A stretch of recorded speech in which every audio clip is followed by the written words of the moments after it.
ये देखिए पूरी तरह से घुप अंधेरा, पैरों के नीचे सीलन ही सीलन, फिसलन ही फिसलन, बर्फ की दीवारें हैं, कुछ नंबर्स अंकित किए गए हैं जो स्थानीय प्रबंधन है उसके द्वारा।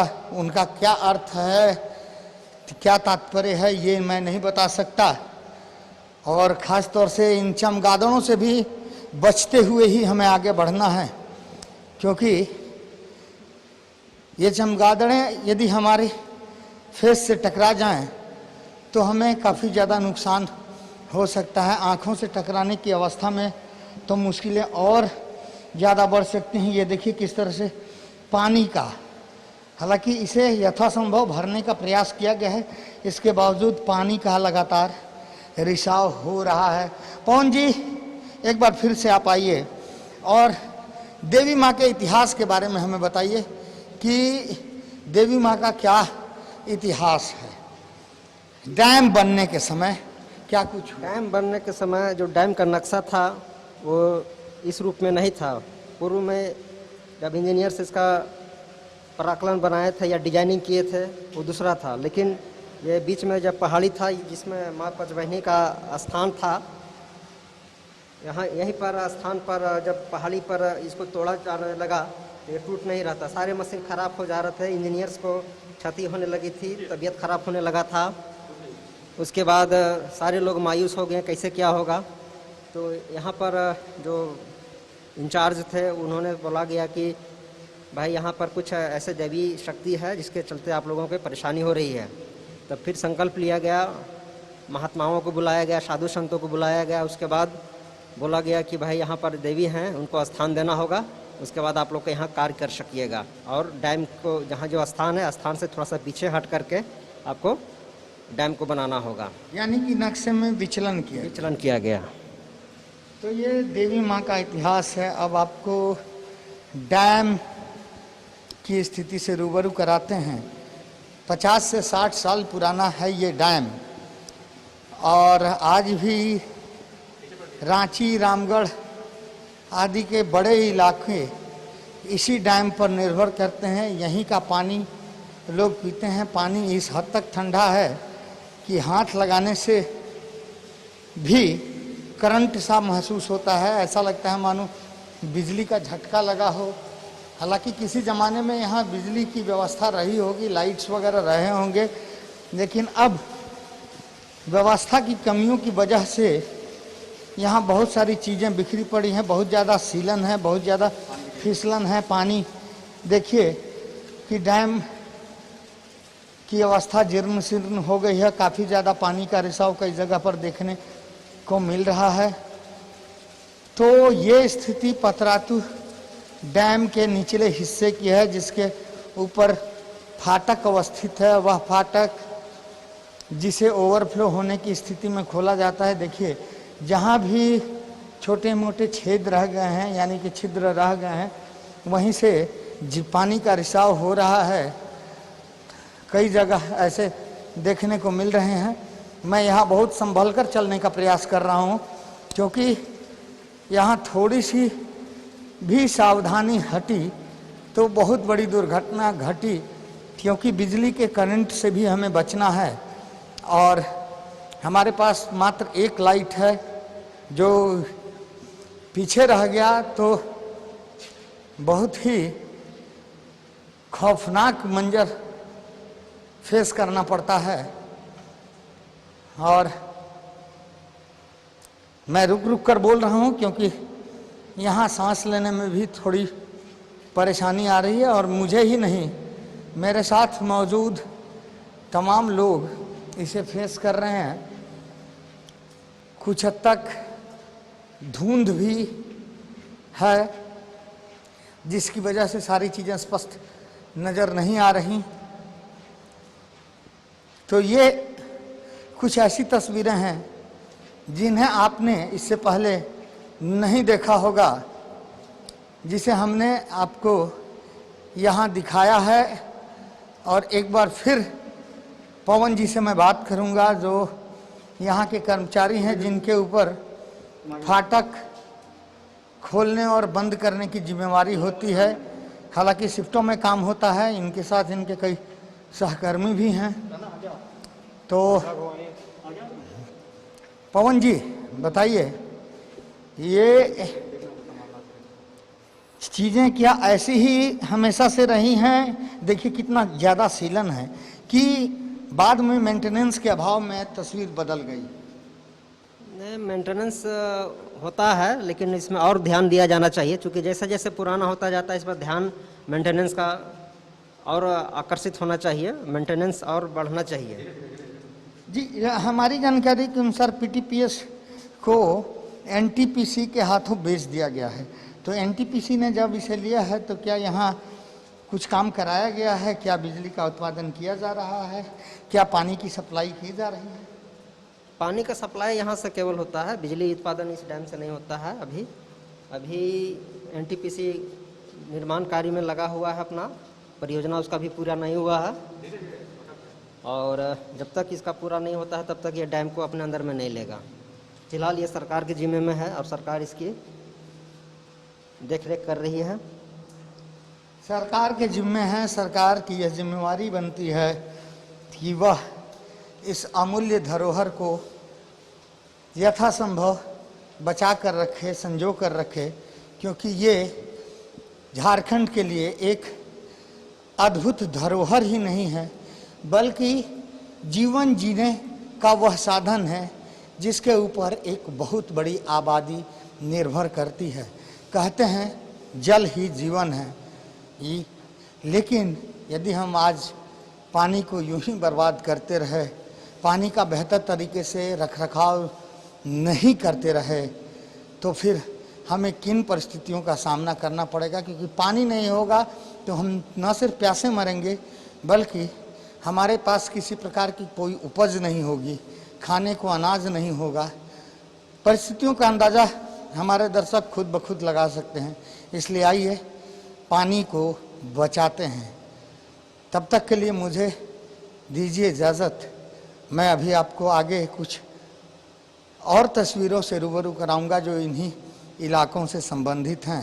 ख़ास तौर से कोरोना काल की इस घड़ी में कैसे लोग जीवन यापन कर रहे हैं, क्या कुछ फिल्म सिटी की स्थिति है और पतरातू डैम की क्या कुछ स्थिति है, सारी चीज़ों से रूबरू कराएंगे। तब तक आप बने रहिए हमारे साथ। गुफा से मैं बाहर निकल चुका हूं और कुछ देर आराम करने के बाद एक बार फिर से आपके रूबरू हूं। गुफा की गहराई 100 से 125 मीटर ही थी, लेकिन स्टेप्स इतने खतरनाक थे, सीलन इतनी ज़्यादा थी, बदबू इतनी ज़्यादा थी, फिसलन इतनी ज़्यादा थी कि उसे शब्दों में बयान नहीं किया जा सकता। इसके अलावा बिजली के करंट का खतरा और चमगादड़ों का भय। इन सब से बाहर निकलने के बाद मैं आपको कुछ तस्वीरें दिखाता हूँ। क्यों पतरातू को फिल्म सिटी के रूप में राज्य सरकार विकसित करना चाहती है। आप मेरे पीछे देखिए, ये पतरातू का वह फाटक है जिसे समय समय पर खोला जाता है और जिसके ठीक नीचे जो गहराइयाँ आपको नज़र आ रही हैं उससे लगभग 100 से 125 मीटर नीचे मैं गया था, जहाँ प्राचीन देवी माँ की प्रतिमा तो नहीं कह सकते, लेकिन एक लिंगनुमा आकृति है जिसे स्थानीय लोग स्वतःस्फूर्त बताते हैं। कुछ लोग इसे शिवलिंग का भी नाम देते हैं। और ऐसा भी कहा जाता है कि जब रावण भगवान शंकर को लंका के लिए लेकर चला तो एक बार उसने भगवान शंकर को यहाँ भी रखा। यहाँ से तो भगवान शंकर आसानी से उठ गए, सिर्फ अपनी प्रतिबिंब छोड़कर, लेकिन देवघर में जाने के बाद वो उठे ही नहीं और वहीं उन्होंने अपना आसन जमा दिया। तो इस तरह से यहाँ का ऐतिहासिक महत्व भी है, धार्मिक महत्व भी है। और ये जो डैम है ये बिल्कुल अद्भुत है। इसे आज की तारीख में यदि बनाने की कोशिश की जाए तो भले ही विज्ञान बहुत ज़्यादा तरक्की कर चुका हो, लेकिन उसे कई मुश्किल हालात का सामना करना पड़ेगा। ये यूएसएसआर यानी कि रसिया जिसे आज हम कह सकते हैं, वहाँ के इंजीनियरों ने बनाने का काम किया इस डैम को, और यहाँ की एक बहुत बड़ी आबादी पूरी तरह से इस डैम पर आश्रित है। चाहे पीने के पानी की बात कर लें या फिर खेतों की सिंचाई की बात कर लें या फिर जीविकोपालन के लिए मछली पालन की बात कर लें, ये तमाम चीज़ें यहाँ के लोग करते हैं और ये डैम उनके जीवन का एक बहुत बड़ा आधार है। हालांकि अनदेखी की वजह से, सरकारी उदासीनता की वजह से बहुत सारी चीज़ें बिगड़ती चली जा रही हैं, अपना मूल स्वरूप खोती चली जा रही हैं, जिन्हें बचाने की आवश्यकता है। और कोरोना महामारी के इस दौर में हमने आपको इन तस्वीरों से इसलिए रूबरू कराया ताकि आपका ध्यान कुछ ऐसी चीज़ों को और आकृष्ट करा सकें जो हमारे आसपास हैं, जिनके बारे में हमें जानना चाहिए। सकारात्मक सोच के साथ यदि हम आगे बढ़ते हैं तो ये महामारी जो आज की उत्पत्ति है कल समाप्त हो सकती है, इसलिए घबराने की आवश्यकता नहीं है। बस कुछ ऐसी चीज़ों में अपने मन को रमाइए जो आपको भाएं, और ऐसी ही तस्वीरों से रूबरू हम कराते रहेंगे जो आपको निश्चित तौर पर पसंद आएंगी। बहरहाल मुझे दीजिए इजाज़त, आप बने रहिए न्यूज़ 11 भारत के साथ। नमस्कार।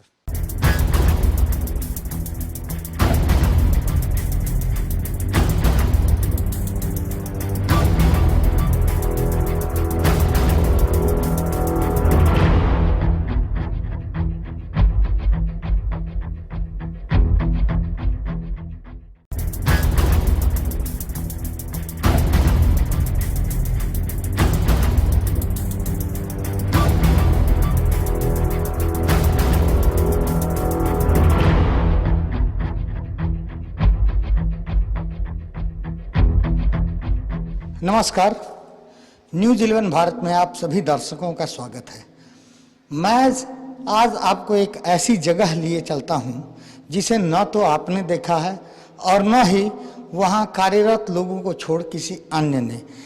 वो कौन सी जगह है, वहां के क्या राज हैं, वहां की कैसी तस्वीरें हैं, ये यदि मैं पहले ही बता दूं तो सारा सस्पेंस समाप्त हो जाएगा।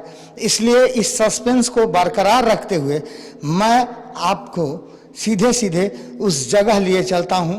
हालांकि यहाँ अंधेरा है, दोपहर के इस वक्त यहाँ घुप अंधेरा का छाना काफ़ी कुछ इशारा करता है। शायद हमारे प्रबुद्ध दर्शक कुछ कुछ समझ भी रहे होंगे इशारों में, लेकिन इसके बावजूद मैं तमाम चीज़ों का खुलासा धीरे धीरे करता चलूँगा जैसे जैसे मैं आगे बढ़ता चलूँगा।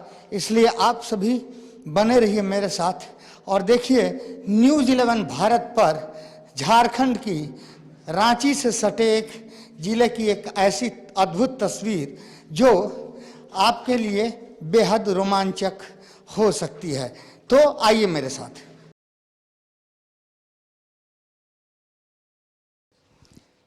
अभी हमें काफ़ी दिक्कतें आने वाली हैं क्योंकि मैं लोहे के इस घुमावदार सीढ़ी से नीचे उतर रहा हूँ। ये सचमुच बेहद खतरनाक है। यहाँ तेज़ गति से चला नहीं जा सकता है। जगह जगह बिजली के तार हैं, उनमें से कई सारे तार नंगे हैं जिनसे बचते हुए मुझे नीचे उतरना है और मैं उसी के लिए प्रयास कर रहा हूँ।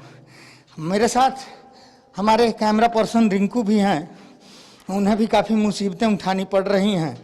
उन्होंने पहले तो अंदर आने से ही इनकार किया है क्योंकि यहाँ घुप अंधेरा है और कई प्रकार के खतरे हैं। इसके बावजूद मेरे आग्रह पर वो मेरे साथ अंदर आए हैं।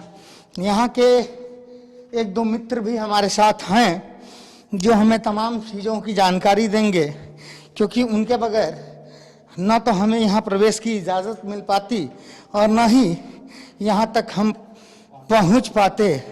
यहाँ देखिए काफ़ी सीलन है, चमगादड़ें उड़ रही हैं, चारों ओर घुप अंधेरा छाया हुआ है और दीवारें जो हैं सीलन से भरी पड़ी हैं। बिजली के तार हैं, नंगे तार, जिनके संपर्क में आने के बाद बहुत बड़ा नुकसान हो सकता है। और सामने देखिए चमगादड़ें और चमगादड़ों का पूरा झुंड जो है इन दीवारों पर लटका हुआ है, जिन संख्या इतनी ज़्यादा है कि हमें और ज़्यादा अंदर जाने से खतरा हो सकता है। इसलिए हम यहाँ से दूसरी राह पकड़ेंगे, क्योंकि हमें तमाम खतरों से बचते हुए मैं कैमरामैन से कहूँगा कि वो दीवार से हट जाएं, आगे बढ़ना है। काफ़ी सीलन है, नीचे की तस्वीरों को दिखाइए। और ये एक भयावह गुफा है, जैसा कि आपने अंग्रेजी फिल्मों में देखा होगा।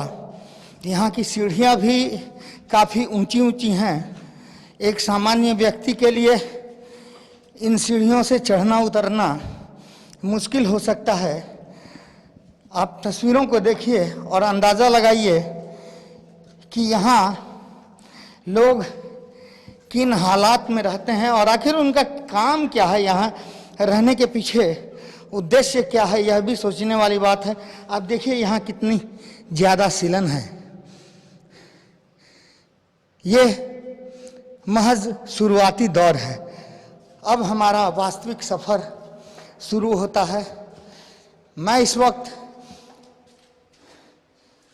जहाँ मौजूद हूँ, अब शायद हमें भेद खोलना होगा, लेकिन भेद खोलूँ उससे पहले ऊपर की तस्वीरों को देखें। यहाँ इतनी ज़्यादा गर्मी के बावजूद पूरी तरह से बर्फ जमा हुआ है। दीवारों से पिघलते बर्फ के कारण पानी की बूंदें टपक रही हैं दीवारों पर, आप देख सकते हैं। हालांकि इन्हें टच करना बहुत ज़्यादा उचित नहीं होगा, इसलिए मैं टच नहीं कर रहा, लेकिन स्पर्श करने से स्पर्शाघात का खतरा है। लेकिन आप देखिए यहाँ पूरी तरह से बर्फ जमा हुआ है, और चूंकि दीवारों में बिजली के तार दौड़े हुए हैं जो कई जगह नंगे हैं, जिनके कारण मैं इन्हें टच नहीं कर रहा हूँ। ये देखिए, ये बर्फ की दीवारें खड़ी हो गई हैं। यहाँ कुछ नाले नुमा चीज़ें दिखाई दे रही हैं, कई प्रकार के कीड़े हैं, कई प्रकार की चीज़ें हमें यहाँ देखने को मिल रही हैं। और ये गुफाएं कहाँ कहाँ किस किस ओर जा रही हैं हमें बिल्कुल इसका अंदाज़ा नहीं है। फिर भी हम आपको यथासंभव इन तस्वीरों से रूबरू कराने का प्रयास कर रहे हैं। ये देखिए, ये पूरी तरह से बर्फ़ की दीवारें हैं, और ये एक अंतहीन गुफा है जहाँ पूरी तरह से चमगादड़ें भारी पड़ी हैं, और अंधेरे में जिनका राज होता है उन्हें चमगादड़ कहते हैं। उनकी संख्या यहाँ बहुतायत में है, और शायद वे ठंड का आनंद ले रही हैं।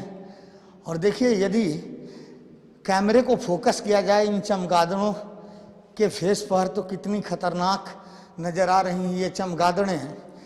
देखिए किस तरह से ये न जाने किस खतरे की ओर आगाह कर रही हैं, इसलिए बहुत ज़्यादा समय यहाँ देना उचित नहीं होगा। यहाँ सीलन ही सीलन है। कुछ तस्वीरों को हमने दिखाया, अब यहाँ से हम आपको एक ऐसी जगह लिए चलते हैं जो अपने आप में ऐतिहासिक है, और हमारे साथ इस जगह के जानकार पवन जी मौजूद हैं। और अब बहुत ज़्यादा देर किए बगैर मैं आपको बताता हूँ कि मैं इस वक्त पतरातू डैम के नीचे हूँ। लगभग 100 से 125 मीटर की गहराई, इसके ठीक ऊपर वह फाटक है जिसे खोला जाता है उन परिस्थितियों में जब डैम में पानी बहुत ज़्यादा हो जाता है। यह रामगढ़ जिला है, रांची जिला से सटा हुआ जिला, और मैं इस वक्त डैम के नीचे लगभग 100 से 125 मीटर की गहराई में मौजूद हूँ। मेरे ऊपर पानी ही पानी है। और अब मैं पवन जी से सीधे बात करता हूँ। पवन जी, यहाँ लाए आप क्या दिखाना चाह रहे थे? ये प्राचीन माँ पंचबहिनी मंदिर का पूर्व का स्थान था, और जब डैम बना उसके बाद इनका स्थान जो है बाहर में दिया गया है, मंदिर बनाया गया। यहाँ आपको रोकता हूँ और सबसे पहले इन्होंने जो ओपनिंग की उसे मैं आपको दिखाता हूँ। जिनको इन देवी देवताओं में आस्था है वो इन्हें प्रणाम कर सकते हैं। हालांकि यहाँ आपको आने की इजाज़त नहीं मिलेगी। ये खुद से निकला हुआ वह शिला है जिसे स्थानीय लोग प्राचीन देवी माँ कहते हैं। यह पतरातू डैम स्थित गुफा के ठीक नीचे अवस्थित है। इसके ऊपर 100 से 125 मीटर की ऊंचाई पर पानी भरा पड़ा है, फ्लो होता रहता है। लेकिन यहाँ देवी माँ का पूजा पाठ करने के लिए लोग पहुँचते हैं। और अब एक बार फिर से आपको दिखाते हैं। यहाँ घंटियाँ हैं, अगरबत्तियाँ जलाई जाती हैं। लोग तो नहीं पहुँच पाते क्योंकि यह डैम का इलाका है और सर्वथा वर्जित इलाका है। किसी को भी प्रवेश की अनुमति नहीं है। जो कर्मचारी यहाँ काम करते हैं, पवन जी जैसे लोग, वही लोग यहाँ पहुँच पाते हैं। और यहाँ आप देखिए किस तरह से पानी का लगातार रिसाव हो रहा है। बहरहाल पवन जी से और हम आगे की बात जानते हैं। हाँ पवन जी बताइए, क्या कहानी है यहाँ की? ये सदियों पूर्व से यहाँ पर माँ पंचबहनी का स्थान था। ये पहाड़ी था यहाँ पर, इसी पर देवी का यहाँ वास था। जब भी इस क्षेत्र के लोगों को किसी तरह का कुछ कमी महसूस होता था, शादी विवाह के टाइम में बर्तन का ज़रूरत होता था, तो माँ से प्रार्थना करने के बाद यहाँ तुरंत माँ बर्तन दे देती थी। और शादी विवाह के समाप्त होने के उपरांत अच्छे से सफाई करके यहाँ तुरंत पहुँचा दिया जाता था। और जो पहुँचाते नहीं थे या जिनमें कुछ तरह का गंदगी पड़ा रहता था, उनको श्रापित भी होना पड़ता था। और इसी तरह से सदियों से ये यहाँ स्थापित हैं। और ये जो शिला है ये प्राचीन है, ये प्राकृतिक है। पूर्व में यहाँ पर डैम बना, लेकिन बाद पुनः फिर ये स्थापित अपने मूल रूप में आकर के इस शिला के रूप में यहाँ स्थित हो चुके हैं।